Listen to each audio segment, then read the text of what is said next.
সুপ্রিয় দর্শক, আসসালামু আলাইকুম। এয়ার ফুড 5 থ্রেডে আপনাদের স্বাগতম।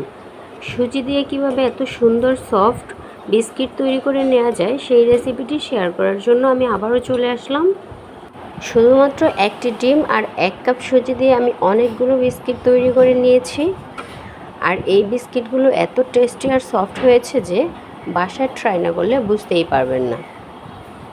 তাহলে এখন মূল রেসিপিতে চলে যাচ্ছি।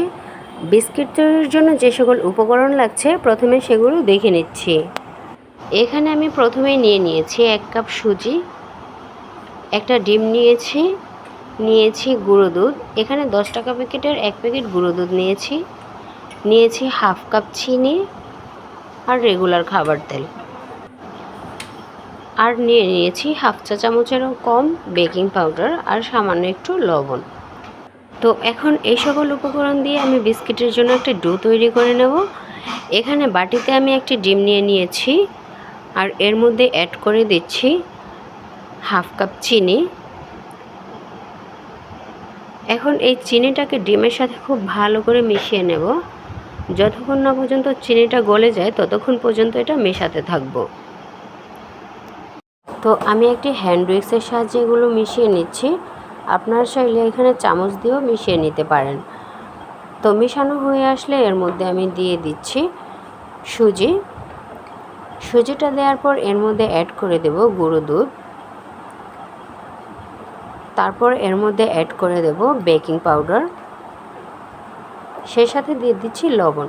তবে যারা মিষ্টিতে লবণ পছন্দ করেন না তারা এখানে লবণটা স্কিপ করতে পারেন। এখন সব কিছু আমি আবার খুব ভালো করে মিশিয়ে নিচ্ছি। এরপর এর মধ্যে দিয়ে দিচ্ছি সামান্য একটু তেল দিয়ে এগুলোকে হাত দিয়ে খুব ভালো করে মিশিয়ে নেব। তো এ পর্যায়ে এখানে এসে আমি সামান্য একটু পানি ব্যবহার করছি, কারণ এই ডোটা প্রথমে একটু নরম করে তৈরি করে নিতে হবে। সুজিটা যখন গলে আসবে তখন ডোটা এমনিতে একটু শক্ত হয়ে যাবে, সেজন্য প্রথমে এটাকে একটু নরম করে গুলে নিতে হবে। তো বিস্কিট তৈরির জন্য প্রপার ডোটা রেডি হয়ে গেছে। এখন এর থেকে অল্প অল্প করে নিয়ে আমি বিস্কুটের শেপ তৈরি করে নেব। সেজন্য হাতে প্রথমে একটু তেল মেখে নিয়েছি। এখন এর থেকে অল্প একটু ডো নিয়ে আমি হাত দিয়ে গোল করে নিচ্ছি। গোল হয়ে গেলে এটাকে এভাবে চ্যাপ্টা করে নিচ্ছি। আর এখন একটা চামচের সাহায্যে এখানে একটু ডিজাইন করে দিচ্ছি। তো এভাবে ডিজাইন করে দিচ্ছি। তো খুব সুন্দর করে আমি বিস্কিটের শেপটা তৈরি করে নিলাম। আমি আরও একটি আপনাদের দেখিয়ে দিচ্ছি। তো এভাবে করে চামচ দিয়ে হালকা করে চাপ দিয়ে এভাবে ডিজাইন করে নিচ্ছি।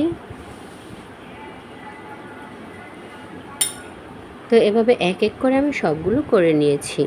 এখন এগুলোকে তেলের মধ্যে ভেজে নেব। এখানে প্যানে আমি তেল বসিয়ে দিয়েছি। তেলটা হালকা একটু গরম হয়েছে আর এর মধ্যে একে একে আমি বিস্কুটগুলো দিয়ে দিচ্ছি। তো দেখতেই পাচ্ছেন হালকা হালকা বুদবুদ উঠে গেছে। তো এগুলো অল্প আছে বাছতে হবে, কারণ চুলার আঁচটা যদি বাড়িয়ে দিই তাহলে দেখা যায় যে খুব তাড়াতাড়ি কালার চলে আসবে আর ভেতর থেকে কাঁচা থেকে যাবে। সেজন্য চুলার আঁচটা মিডিয়ামে রেখে এগুলোকে আস্তে আস্তে নেড়ে চেড়ে উল্টে পাল্টে ভেজে নিতে হবে। তো এভাবে উল্টে পাল্টে প্রপারলি আমি এগুলো ভেজে নিচ্ছি। তো মাশাআল্লাহ কালারটা খুব সুন্দর চলে আসছে। তো এখন এগুলো আমি উঠিয়ে নিচ্ছি। তো এক এক করে সবগুলো উঠিয়ে নিলাম। আর আমার যেগুলো বাকি ছিল এখন সেগুলো ভেজে নেব। তো আমি এক এক করে সবগুলো বিস্কিট দিয়ে দিচ্ছি। এখন এগুলো সেমভাবে উল্টে পাল্টে সুন্দর করে লালচে লালচে করে ভেজে নেব। তো ভাজা হয়ে গেছে, এখন এগুলো আমি উঠিয়ে নিয়েছি।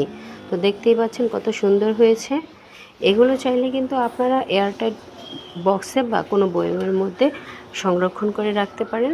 তো এগুলো আমি ঠান্ডা করে বয়মের মধ্যে ভরে নিচ্ছি। তো আশা করি আমার এই রেসিপিটি আপনাদের ভালো লেগেছে। ভালো লাগলে অবশ্যই আমার চ্যানেলটি সাবস্ক্রাইব করবেন, সেই সাথে বেল বাটনটি ক্লিক করে দেবেন। আজ এ পর্যন্তই। আল্লাহ হাফেজ। সবাই ভালো থাকবেন।